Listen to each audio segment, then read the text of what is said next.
Hello, this is Stacy Stube, and this is The Label, where we take you behind the brand. And today I will be talking about the daisy dress. This particular dress was originally developed in Bali, Indonesia. The final sample of this dress is the one that I'm wearing. And as you can see, we had changes that were made from the original dress.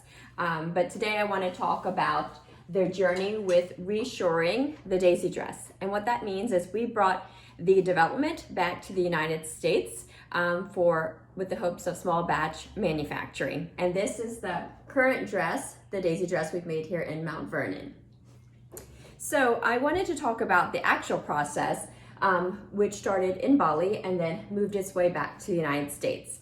What we did is I created a sketch for the dress, and then the factory that I was doing the development with had some fabric that had similar characteristics to what I was looking for, and we sampled in that fabric they had in-house. The main thing is I wanted it to have a stretch nature to it, and a bit of wicking on the interior. And again, lightweight, and allows for a lot of movement. When we got to the stage where all the fit revisions were made, I realized that I wanted some contrast, so not all laced here through the top. So then we moved on to creating it with the mesh sleeves and through the neckline. And if I move a little closely, we have hand beaded detail there. When we brought the dress back to the United States, we realized hand beading may be very costly. It may be something we will add to the dress later, but what we wanted to do is to increase the quality of the fabric and the performance of the wicking fabric that is below.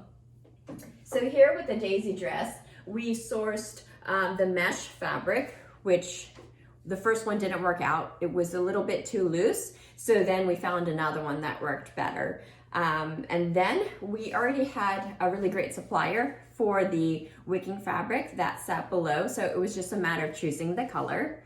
And then we selected the first sample lace, which is a stretch, but after having developed the dress and done our fit and wear trial, which means basically the wear trial is when the garment is being worn and used in day-to-day life, we found that it started to snag quite easily, and also that it started to peel. So we didn't want that. So we're still looking for the next or the final version of the lace that we want to use.